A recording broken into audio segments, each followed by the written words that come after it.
ஜெர்மனியில் நடைபெற்ற நாடாளுமன்ற தேர்தலில் எதிர்க்கட்சிகள் பெரும்பான்மை இடங்களை கைப்பற்றியுள்ளன. இதையடுத்து அந்நாட்டின் புதிய அதிபராக ஃபிரெட்ரிக் மெர்ஸ் பதவியேற்பார் என்று எதிர்பார்க்கப்படுகிறது. ஜெர்மனி பிரதமர் ஓலாப் ஸ்கால்ஸ் கடந்த 2024 நவம்பரில் கூட்டணி கட்சியைச் சேர்ந்த நிதியமைச்சரை பதவி நீக்கம் செய்தார்.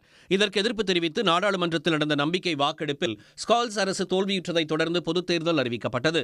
ஆளும் சமூக ஜனநாயக கட்சி சார்பில் பிரதமர் ஓலாப் ஸ்கால்ஸ், கிறிஸ்தவ ஜனநாயக யூனியன் சார்பில் ஃபிரெட்ரிக் மெர்ஸ், AfD கட்சி சார்பில் ஆலிஸ் வீடல் ஆகியோர் பிரதமர் பதவிக்கான வேட்பாளர்களாக களமிறங்கியிருந்தனர்.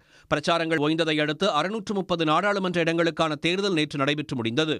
வாக்குகள் உடனடியாக எண்ணப்பட்ட நிலையில் ஃபிரெட்ரிக் மெர்ஸின் கிறிஸ்தவ ஜனநாயக யூனியன் கூட்டணி கட்சி 208 இடங்களை பிடித்துள்ளது. ஆலிஸ் வீடல் தலைமையிலான AfD கட்சி 151 இடங்களை கைப்பற்றியுள்ளது. 121 இடங்களை பிடித்துள்ள பிரதமர் ஓலாப் ஸ்கால்ஸின் கட்சி 3ஆம் இடத்திற்கு தள்ளப்பட்டுள்ளது. ஸ்கால்ஸின் பழமைவாத கட்சி 2ஆம் உலகப் போருக்கு பிறகு பெரும் மோசமான தோல்வி இதுவாகும். குரோன் கட்சி 85 தொகுதிகளிலும், டைலிங் கட்சி 64 தொகுதிகளிலும் வெற்றி பெற்றிருக்கின்றன.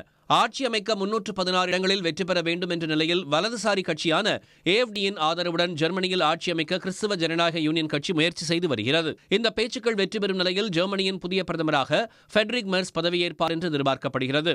ஃபிரெட்ரிக் மெர்ஸின் வெற்றியை அவரது கட்சியினர் மிகுந்த உற்சாகத்துடன் கொண்டாடி வருகின்றனர். உடனுக்குடன் செய்திகளை தெரிந்து கொள்ள சன் நியூஸ் பெல் ஐகானை கிளிக் பண்ணுங்க.